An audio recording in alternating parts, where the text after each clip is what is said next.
All right, so it's 3:05 and recording has started. So we can start our session today as well. Okay, so for starters, before we get into this week's lecture slides, I would like to extract a few slides from the lecture on Monday and give you a rough idea on what you should actually take note of for your studies, all right? So for starters, on Monday, you're actually introduced to what we call the engineering notation, right? So engineering notation allows you to represent a large, or really large, or really small number concisely with the help of this table here, the SI prefixes, okay? So as you work through the exercises this semester, you will notice that you will be dealing with a lot of numbers which are extremely large or extremely small, and you need to present them nicely with the use of SI prefixes, okay? So of course, aside from the numbers, you also need to take note of the SI units. So always remember to append the SI units at the end of your answers or solutions so that everyone knows what you are talking about, what quantity you are actually measuring, and what you are actually calculating, okay? All right. So aside from the things on engineering notation, the next important thing that I'd like to bring to your attention would be this fluid analogy slide, right? So the basic thing, so for starters, I think there's a little mistake here in your slide last week. Just 1 second. Okay, this is better. Right, so last week, I think if you notice this point here, you'll notice the polarity of the battery is actually, I'll say the connection is actually inverted. So you can do a little bit correction to that, all right? So the positive end should be the one which is longer, and the negative end should be the one which is a little shorter, all right? So now, before we go into the fluid analogy, so for starters, I would say that the basic circuit here is essentially what you will be seeing for this course as well as your further circuits throughout your degree, okay? So a basic circuit consists of 3 major components, as you can see from this annotation over here. First, we have your energy source, all right? So energy source is essentially a source which provides the amount of energy required to move your charge throughout the circuit, okay? And in our simple circuit here, this is essentially our battery, okay?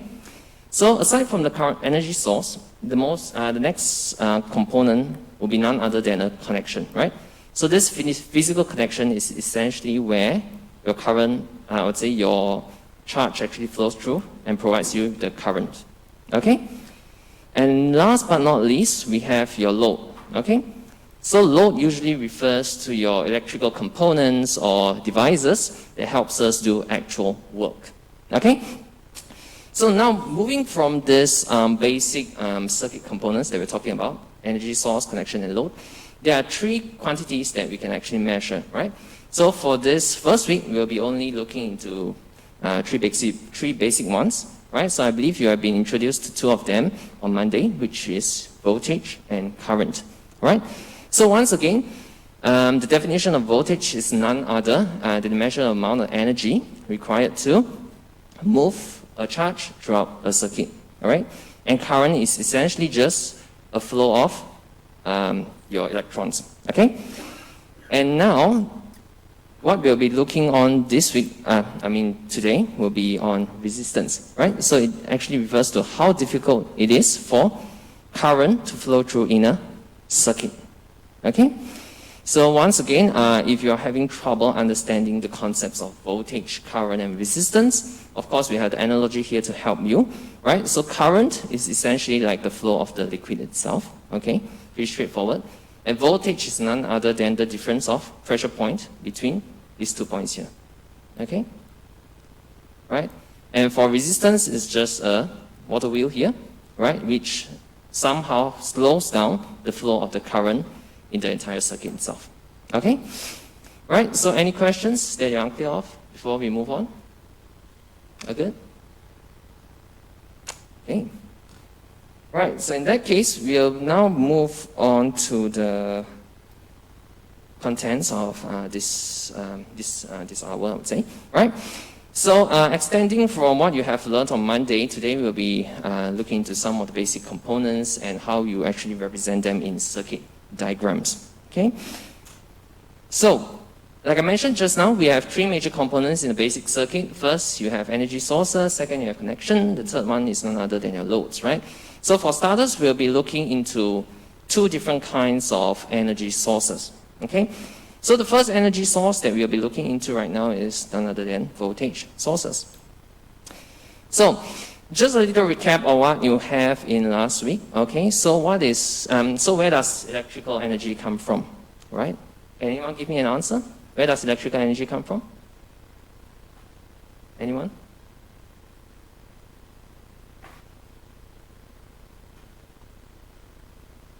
Anyone? No? Okay. So essentially, electrical energy comes from the flow of current, or in other words, the movement of electrons or charge. Okay? So a very simple thing that we can think about, I mean, back if we are going to refer back to physics, we know that naturally, atoms usually move from areas of high density to area of low density, right? So there is a difference between density. In our case, we should have a difference in charge density for current to flow through, right? So this difference in density is none other than the potential difference that we are seeing here. Okay? So potential difference provides us with a difference in charge density, which in turn allows charge to flow from one end to another. Okay? So in order to create a potential difference, so we need some energy from other external sources, right? So for instance, in a battery that we'll be seeing in our daily life, we are using chemical energy to create potential difference, okay? So in a power station generator, you're using mechanical energy, okay, to create the potential difference. And similarly, for solar panels, you have the electromagnetic radiation, which is used to create this potential difference that we need for current to flow through. All right? Okay. So now if you are to look in circuit diagrams, right? So how do we represent voltage sources, right? So for the sake of our discussion at the moment, I'll be only talking about independent voltage sources.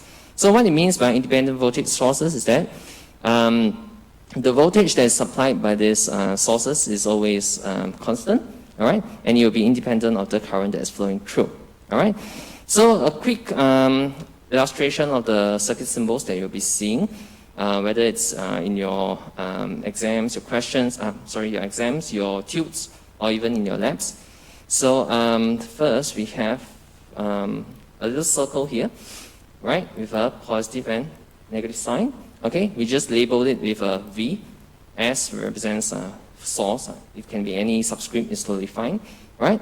So this is the representation that we have for a direct current voltage source, right? I'll get more into that later.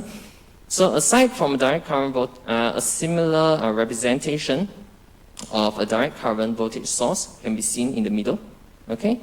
So this is in the case if we have a battery in our circuit, right? So take note that battery is once again just a direct current voltage source. So now in case we have an alternating current, okay? So the symbol that we'll be using is still identical to the first one here. It's still identical. The only difference is that we have a sinusoidal wave form over in the middle, okay? So once again, I'll elaborate on the differences between DC and AC. So essentially DC, a direct current, means that you have a fixed voltage within the circuit itself, and you also have a fixed current direction, all right? So meanwhile, for alternating current, your voltage constantly toggles between positive and negative. If you remember what you have learned about sine waves, right? You can see your signals where it goes up and down, right, from positive to negative. And due to these changes, your current direction will also vary accordingly. Okay, so I would say that for the first half of the semester, we will only be focusing on DC circuits, right? In other words, circuits that are running on direct current. And in the later half, we'll be looking more into AC circuits. Okay, right. So now, we talked about independent voltage sources. So another concept that I want to bring forward to your attention would be the idea of ideal voltage source, right? So what does it mean by ideal voltage source? Okay? So the idea behind ideal voltage source is that, by definition, it provides whatever current that is necessary to maintain a constant voltage across the load. Okay, so for instance, if your car battery is rated at 12 volts, right? Ideally, it will always give you 12 volts at all times. Okay, and similarly, if you have remember the small little battery that you have in your flashlight, for instance, it's rated at about 3 volts, I would say, right? So it will, if it is an ideal voltage source, it will always give you 3 volts at all times. Okay, so the reason that we are employing the concept of ideal voltage sources because it helps simplify lots of our complex calculations, right? So, however, in real life, you'll notice that voltage sources are generally not ideal. There are some resistance to it, and we'll also take a look at that later into the semester. Okay, so for now, so just a quick illustration of what I was talking about. So we have the example of a car battery that I was saying, right? So say your car battery is rated at 12 volts, right? So if it is an ideal voltage source for any currents, you can say up to tens of 30 amps, right? Your voltage will be always 12 volts, right? So however, if there's a spike in current, for instance, when you're just starting up your engine, then there's a possibility that your current will go up to the hundreds, and of course your voltage will go down by that time. Okay, so this is what we have for the. I would say this is the best approximation that we have for ideal voltage sources, right? So next on.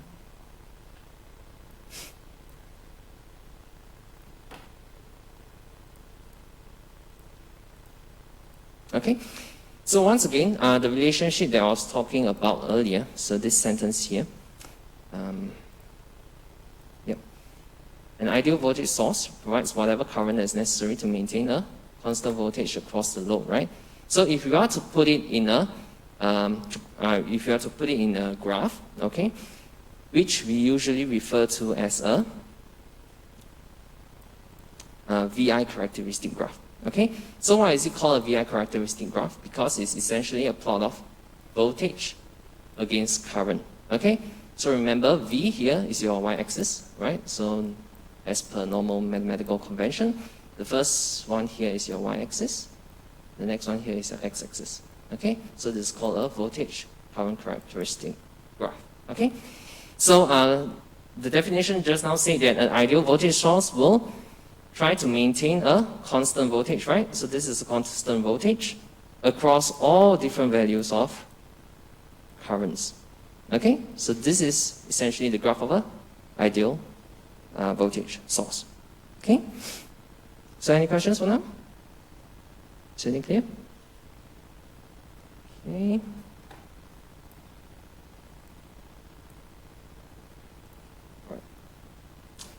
Okay.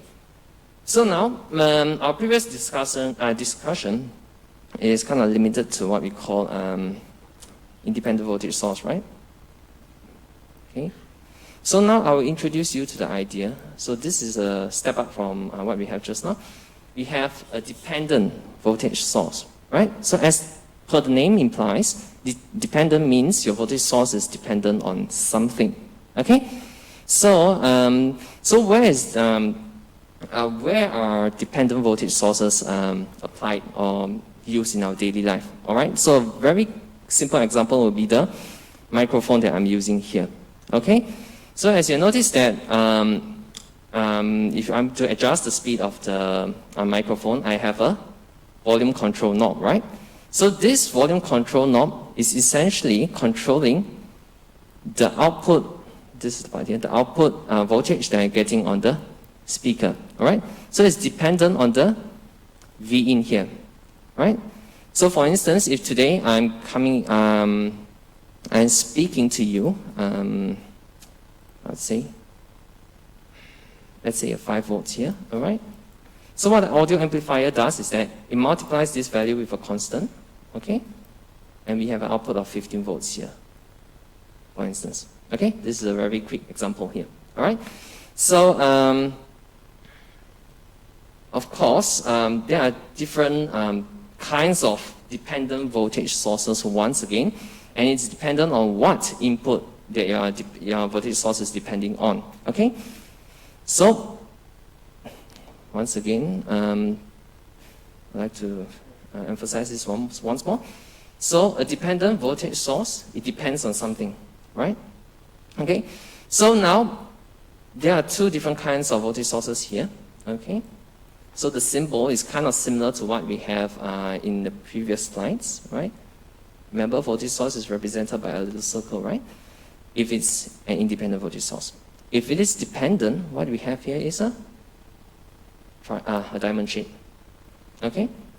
Now, there are two factors that can affect your voltage source, right? So namely, as you can see from the diagram here, V in, okay? So you can see that this voltage source takes into account of an voltage input to give you a voltage output, okay? Okay, I go slowly once more. So in this first voltage source here, it's called voltage controlled voltage source, right? So essentially, it looks into the V in here, okay, and multiply it by a constant to give you the desired V out. Okay? Right? So another voltage, another dependent voltage source that we see in the lower half of this slide would be the current controlled voltage source, right? So as the name implies, current control. So you are using current as your input. You see that? Okay? And once again, you multiply it with a constant here to give you the V out that you want. Okay? So now a little bit on the constant that we are going to multiply with the input that we are concerned about. So if we have a voltage controlled voltage source, right? So the constant here is essentially a ratio of the voltage that we want and the voltage that we input into the system itself. So it's essentially a voltage divided by the voltage. So you have something as a value that is dimensionless, right? Because V divided by V, it just cancels out each other. Okay? So now, if we have a current controlled voltage source, you see this is the output that we want, volts, right? And it's controlled by the input, which is the current. So V divided by I will give you something called resistance, which we'll talk about later as well. And this is often represented in the unit ohms. Okay? Right? Okay.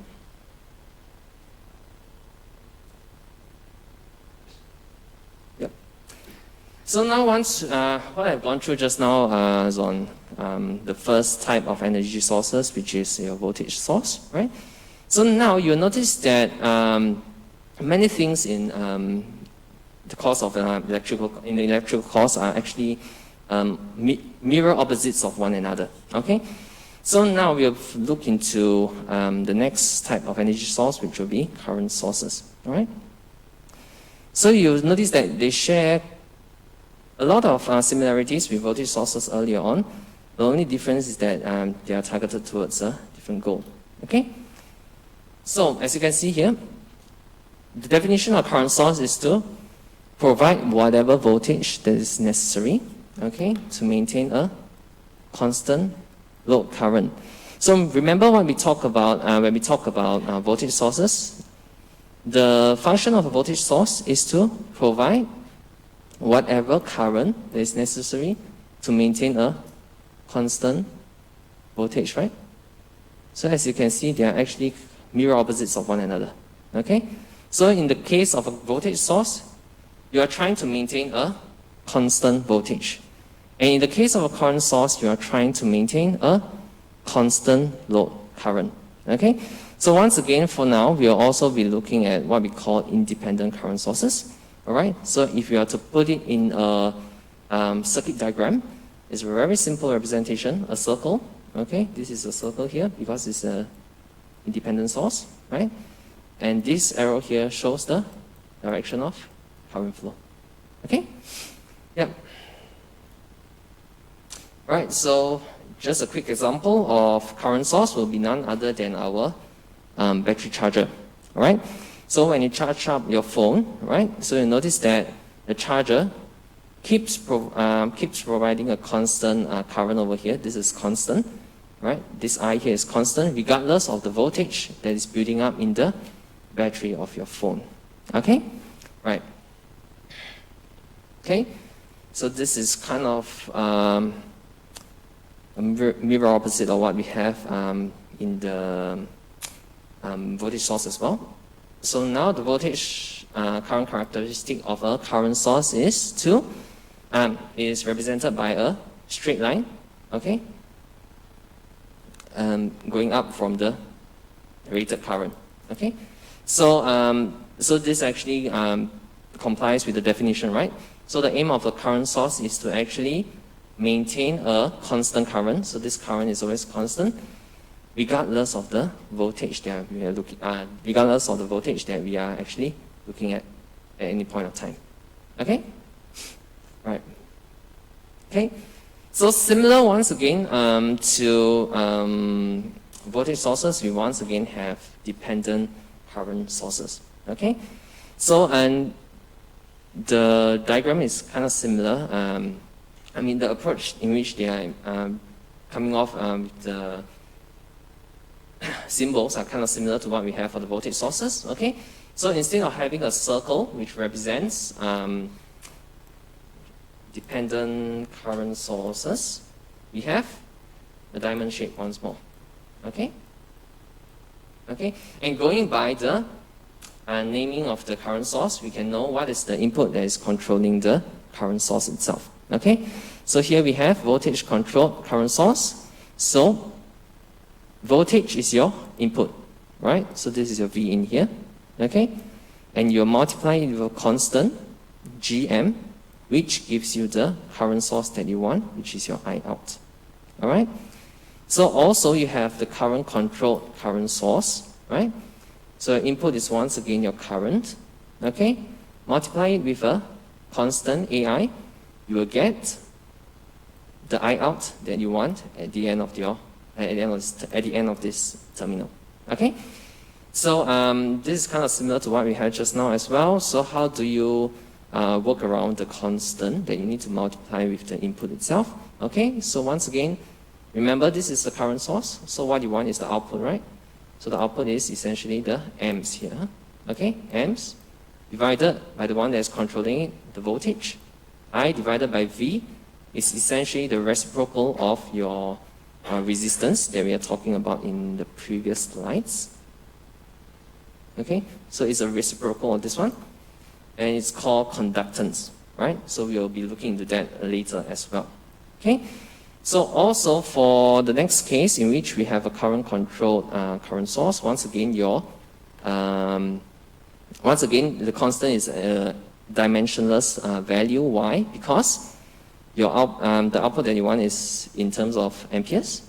The input is also in terms of amperes, and the amperes just effectively cancel each another out, and you have something that is dimensionless.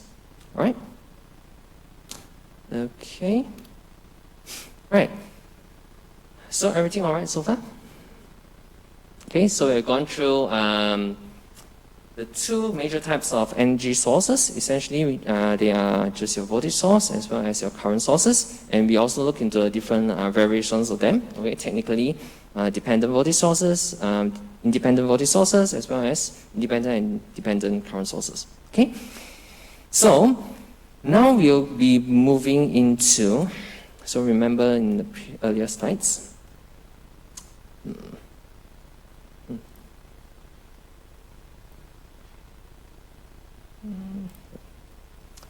so remember in the earlier slides, I've talked about the basic components, the basic quantities that we need to measure, right? Voltage, current, and resistance, right? So now today we'll be looking into resistance as well, okay? All right, so just one second. Yep, this one. Okay. So resistance, like I mentioned earlier, is basically the difficulty for current to flow through in a circuit. Okay? So, and it's also effectively the ratio between the voltage and current that you measure across a load itself. Okay? So, the symbol that we'll be using for resistance is none other than ohms. Okay? So some other books even use R as a notation for resistance, but for our course, we'll just use ohms as the unit. Sorry, I mean the unit. Okay? Right? So now the resistance of a conductor depends on a couple of things. So first, type of material. Right? So a very simple example is that we know that copper and silver, for instance, are very good conductors of electricity, so their resistance is very low. Okay? And things such as rocks are poor conductors of electricity, and hence they have a high resistance. Okay? And aside from material, we also notice that resistance is actually proportional to the length of the conductor. So if your wire is longer, you have a higher resistance. It makes sense because the charge takes more effort to move through the entire distance, right? So, and if you have a shorter conductor, of course, the resistance reduces as well, okay? And also we have, also resistance, I would say, is proportional to the, inversely proportional to the cross-sectional area. So if you have a large cross-sectional area, your resistance will go down, okay? If you have a low cross-sectional area, your resistance will go up, all right? So aside from that, some other additional parameters that we won't be looking into for now will be things like temperature, right? So temperature, there are two different kinds, of course, there are two possible behaviors of resistance in relation to temperature, and it depends on the material that we are using, all right? So sometimes it can be proportional, and this is what we call positive temperature coefficient. Or we can have resistance that are behaving, I would say, behaving in an inversely manner compared to the temperature that we are having on the material itself. So this is called negative temperature coefficient, right? So of course there are additional things like frequency. So this refers to a difference between AC and DC circuit, for instance. So you'll notice that when we are having an AC circuit, our resistance tends to go up higher, and this is often referred to as skin effect. Okay? So of course, we also have the effect of magnetic field. For instance, if you have two wires which are placed closely together, it induces a magnetic field which will also reduce the resistance of your conductor. Okay? And this is called the proximity effect. Right? So regardless of this, for this course, you'll only be looking into these three major factors here, right? The type of material, the length of the conductor, and last but not least, the cross-sectional area of the conductor itself. Okay? So now, I would like you to remember this here. So remember the properties here, okay? Remember, the resistance is proportional to the length of conductor. Okay? Resistance is inversely proportional to the cross-sectional area. Okay? So the reason I'm asking you to remember this property is because it allows us to reach the following formula here. Okay? So resistance, R, can be represented as the multiplication of resistivity multiplied by L, the length of the conductor, and divided by the cross-sectional area, right? So it matches what we had just now, right? So the resistance is proportional to the length of the conductor. So this is proportional. R is proportional with L, okay? And it's inversely proportional with your cross-sectional area, okay? Right. So alternatively, so take note that this formula uses the term resistivity. So this refers to how difficult, this refers to the natural, I would say natural condition of the material that we are working with, right? So if an item has a low resistance, then it has a low resistivity value and vice versa. Okay? So alternatively, this formula can be represented in this form here. I'll just clear this one. Okay? So instead of, you still have L and A here. Okay? So instead of having rho, which is your resistivity, we have sigma here. We have delta here, which is your conductivity. So essentially, you'll notice that in some of our questions, if they give you the value of conductivity, for instance, you can easily find the resistivity by just doing the reciprocal, right? So it's essentially rho equals to 1 divided by delta. Okay? Right? Okay. Right? So now how does a resistor look like? So you'll be looking, you'll be playing around with a lot of resistors for your labs this semester. So resistors are technically, generally just a cylindrical, right? Cylindrical object, right? Which has two wires protruding out from its ends, right? Okay? And they are often made up of different things such as molded carbon composition, maybe carbon films, metal oxide, or wounded wires, and they can even be integrated circuit packages, right? So different components here will give us different resistance values, which caters for different application needs, right? So if you are to look into a circuit diagram, so how do we represent resistors? So it's fairly simple. So you have this squiggly line here, okay, right? And we have these two protruding lines which represents the ends here. Okay? So aside from this squiggly line, you also, some books or some textbooks also present resistors as a square block here. Okay? So one thing that I would like to draw to your attention, which is pretty important when you're solving questions throughout this semester, is that, so assuming that you have a current, okay, flowing in this direction, right? Assuming this current is flowing in this direction, you have to note that we often assign the positive terminal here and negative terminal over here. So why is it so? So remember, in one of the examples, I think it was the last example last week, right? There's one calculation involving whether a source is delivering power or accepting power. Remember that? Right? So essentially, we know that resistors are actually loads. So they absorb power. Okay? So the general idea is that when something absorbs power, your current will flow into the positive terminal. Okay? We'll be looking more into this in 3 examples later on, and I'll go more in depth on that. So for now, remember, so if an electrical component absorbs electrical energy, okay, current must flow into the positive terminal. Okay, clear about that? Right? Right.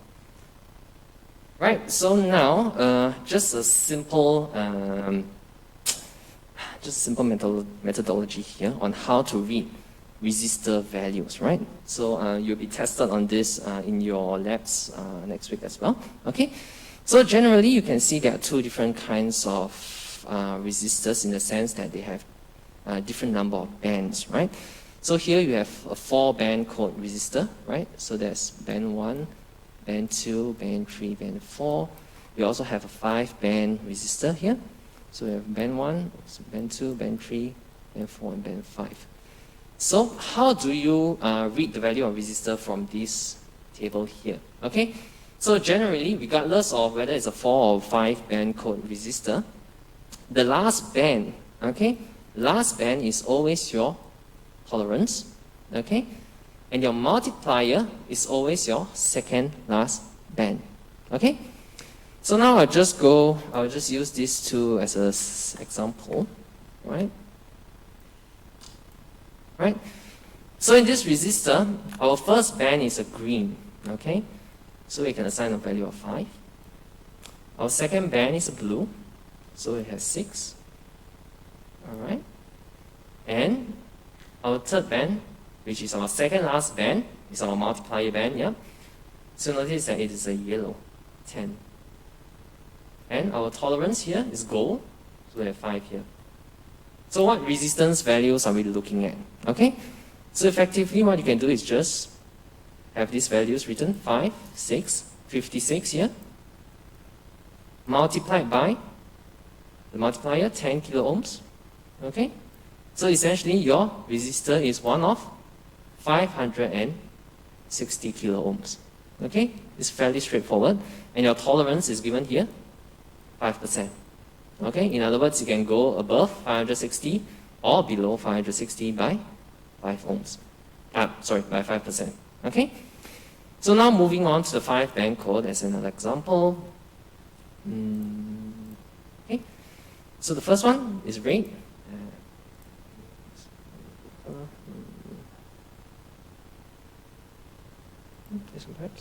Okay, red, we have 2.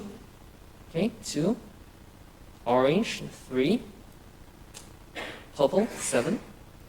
Okay, and our multiplier is just 1 ohms. Okay, so what we have, 2, 3, 7, multiplied by 1, essentially it's just 137 ohms. And now we need to take a look at the tolerance, which is just 1%. Okay, very straightforward. Right, so I'll also I'll just run a quick example here, just to make sure that everyone is really clear about how they're going to read the resistor values.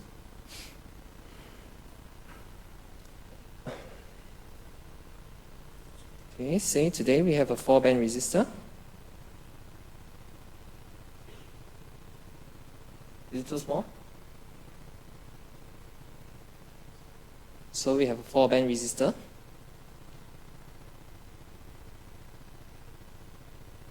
So let's say the colors would be yellow, blue, red, and say silver. So what's the resistance value? Can anyone give me an answer?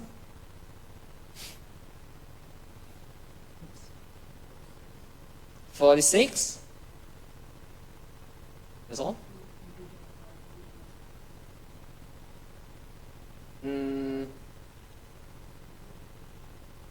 So let's go. 46.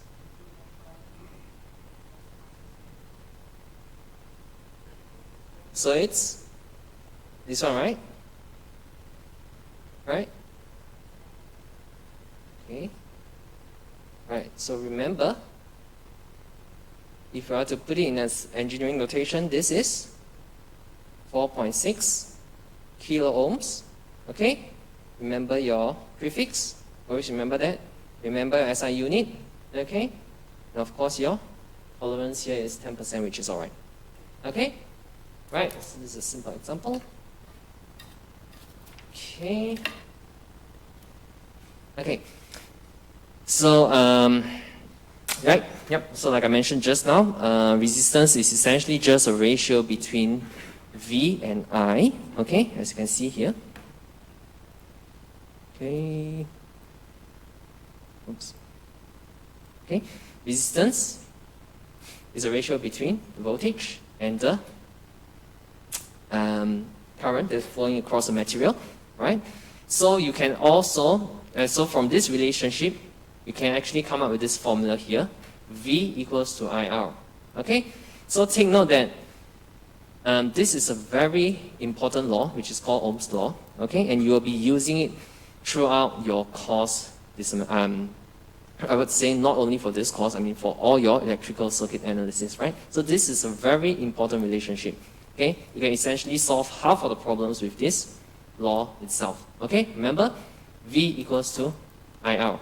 Okay, so now to demonstrate what it means by having a constant. So one thing I didn't mention is that electrical resistance is always a constant for all, depending on the material itself, right? So if you are going to do a test in our labs later on, okay, if you have a voltmeter and ammeter, you'll notice that you will obtain this VI characteristic graph, okay? So you notice that for a certain material, for instance, if this material has a resistance of 1 ohm, okay, regardless of what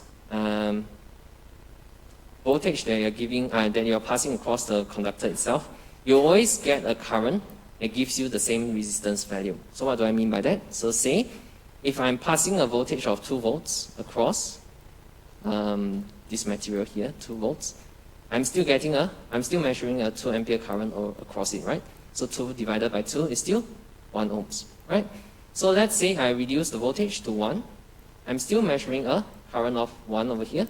So effectively, the resistance is still 1 ohms, right? So take note that the resistance of a conductor is often tied with the material that is used to manufacture them, okay? Right?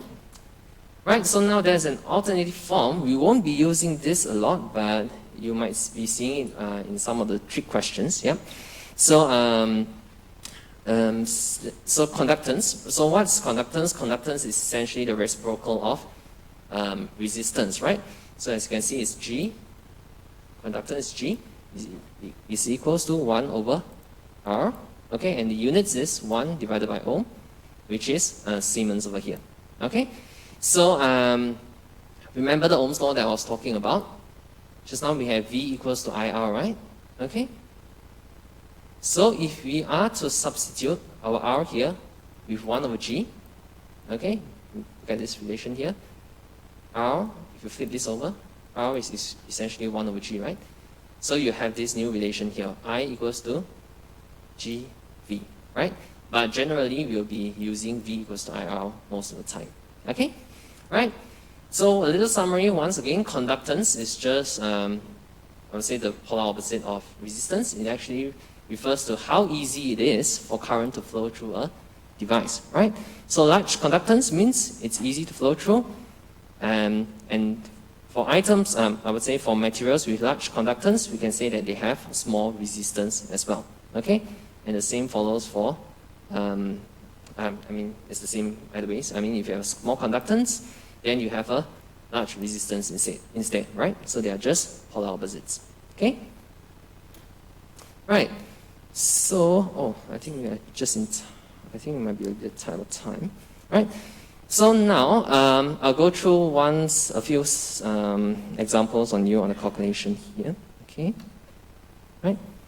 So now since this is, I'll say this is technically the first time in which you are solving electrical questions, right? So I would like to present to you 3 simple steps, right, that can guide you through any questions that you'll be solving throughout your course, okay? So there are 3 steps. Whenever you receive a question, the first thing is to always identify the parameters that are known, as well as the parameters that are unknown, okay? List them out, okay? And in step 2, always assume a current direction and label the polarity or the voltage polarity of your circuit devices or components, all right? So I'll go in depth on that later on. There are 2 criteria that we need to look into. And last but not least, you need to identify the formula that you need to use to solve the question itself. Okay? Right, so for the first question here, like I mentioned, identify the parameters that you know, right? So in this question, the voltage is already given to you, right? So we list it down. V equals 10 volts. Resistance is also given to you. R equals to 2 ohms, right? So essentially, you need to find what is I. Oh, it's a bit small. V equals 10 volts. R equals 2 ohms. So what is I? Okay. So the next part, assume a current direction, right? So this is already given to you in this question here. The current direction is already drawn to you. But if you move on to next week, you'll notice that not all questions are designed in this manner, and you need to assume a current direction first. So the thing about this current direction is there's no right or wrong to the direction that you are assuming in the first place, okay? So today, for instance, I'm putting the direction in this, I would say the clockwise direction, right? All right. It is also fine if you assume a opposite current direction. So essentially what you'll notice is that at the end of the day, if your direction assumption is wrong, you only get a negative value, right? So negative value means your direction is incorrect. There's no big thing to it, okay? So also another thing that I mentioned here is to label your voltage polarity, right? So like I mentioned just now, when I was talking about the resistance symbol, right? A resistor takes in electrical energy, so I'll just take this away. If I assume this current direction, this is my positive polarity, this is my positive node, this is my negative end, okay? Right, so I'll just write it here. For loads, right, so this is here as well. See, current flows out of the source, okay? So current flows out of the source, so this is my positive, this is my negative. It flows out of the source in the sense that it is flowing out of the positive terminal. You see that? Okay? For sources, current always flows out of your positive terminal. This is the source, right? This is the source. Current flows out of it. So this is a load. Current flows into the positive terminal here. Okay? Always remember to assign your, assume a current direction and assign your polarities. Okay? So now this question, now back to step 3, identify the formula. You are just introduced to Ohm's law, so it's very easy. V equals to IR. So we have V 10, R, I is unknown, R is 2, right? So essentially I is just 5 amperes. Okay? Remember your values and remember your SI unit. Okay? Now going to question B. So once again, list down what we have. My current is 2 amperes. My voltage is unknown. Okay, voltage is unknown. My resistance is 6 ohms. Okay? So assume a current direction. I'll just follow this convention here, this direction here. Okay? So this is positive, negative, alright. This is positive, negative. Okay? So next step, V equals to IR. So V is 6, V is unknown. So V equals to I, 2 multiplied by 6. So we have 12 volts here. Okay? Now back to question 3. So once again, what's given? V equals 12 volts. R, not sure. I is 3 amperes. Okay? Assume a current direction. I'll just following the one. I'll just be following the one in the diagram. So we have a positive here, negative here, positive here, negative here. Because it's a source, current is flowing out. Because it's a load, current is flowing into the positive terminal. Okay? Right, so V equals to IR once again, 12 equals to 3 R. So, R is ohms. Okay? Right. Okay? So now, in the next 2 minutes, I'll quickly go through, I'll go through some aspects of electrical safety, right? So I would say that your ELEC1310 laboratory is actually of low risk because we only do experiments at extra low voltage. If you are to put it in specs, it's essentially just less than 50 volts in alternating current or less than 120 volts in DC current. Okay, and rest assured, our workbench power outlets are always protected with circuit breakers, and the power LEDs are also regularly inspected. Right. So to put out this, the awareness is that we need to know that no matter how small a current it is actually hazardous. Okay, so as you can see here, 1 milliamperes you can feel a slight tingling sensation. It's all right. Okay. However, you are just moving about 75 times higher than that, about 75 milliamperes, and the effect is already fatal, right? So regardless of how much knowledge that you have gained throughout your degree years, I would say that it is still not recommended to play around with the electric circuits on your own, all right? So in Australia, for instance, only people that have licenses can perform electrical wiring jobs. Okay, so just a very quick walkthrough on some of the safety measures that we have in our labs. So we have 2 things here, your circuit breaker and your ELCB. So what's the difference between these two? So a circuit breaker essentially protects the circuit against overcurrent or in cases of short circuits. So it prevents current that are too large from going through in your circuit.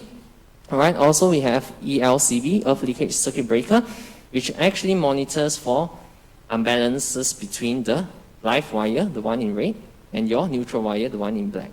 Okay? So what's the difference between these two? So for instance, say today, I have a toaster here, right? So if this toaster is connected to Earth, right? Connected to Earth here. So when you have a loose active wire here, what happens is that both the ELCB and the circuit breaker will trip. Okay? However, when your toaster is not connected to ground, in other words, it's kind of like a floating system itself, right? What happens is that if there is a loose wire connection here, you'll notice that your circuit breaker will not be functioning, right? You will not be tripping. Only the ELCB trips, right? Because it's actually constantly monitoring the live wire and the neutral wire, right? And as a result of this, ELCBs are usually better, implemented or I would say usually used for shock protection. Okay, right? So that's it. All right. So once again, a gentle reminder: remember to attend your tutorial and give a walkthrough on your lab manuals. And I'll see you next week. Okay.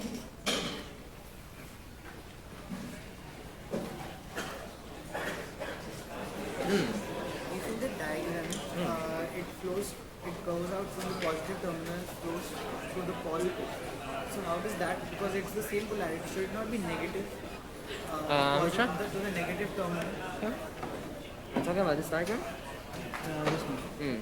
So if it goes out from the positive and flows towards the negative, shouldn't there be a negative here and then a positive here, so that creates a potential difference in these two terminals, between these two, and then in these two as well? Oh, that's different. So what you'll notice in we are looking to next week's lecture. Yep, you'll see that there are some properties in the circuit itself. You know, it says that so the voltage across this end here, okay, potential difference is the same across here. Okay, so wait, we're talking about the more positive, less positive sort of Yeah, it's not, state. not about that. Yeah. Okay, it's not about So the reason we are having this is also kind of related to what we have in the example in week 1, in which you are absorbing energy or releasing energy. Oh, yeah. Right. So by assigning this polarity, we'll see that this guy here is actually taking in electrical energy. This guy here is actually supplying electrical energy. Oh, Okay. okay, cool. Yeah. Thank you. We'll look more into the laws later next week.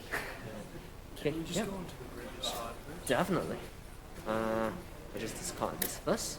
So I'd like to look into this one. This one? Yep. Yeah. So what's the question? Take a seat. That's right. Take a seat. I was just leakage circuit Yeah, breaker and ELCB. voltages. So it's so electrical. I would say, earth leakage circuit breaker is essentially a device. This small little box here will have the neutral and active wire connected to them at the same time. So it allows them to monitor in case there are any differences between the electrical power. Okay? Yeah. Right? Got it. That's all I wanted. Good. Okay. Yeah, questions? Next? Yeah. First of all, I was just wondering, are these recorded in any way? These are recorded. Yes, they are recorded. You see that's the guy blinking. Okay, cool. Because the first lecture for this, I wasn't able to make it. And I tried to watch it, and it recorded the video, but the audio was really... Oh, the audio was bad? Yeah, it was for the first one. It seems alright though. Let's see. This one, right? Yes, yeah. It should be okay. When I tried, it was very static. Alright.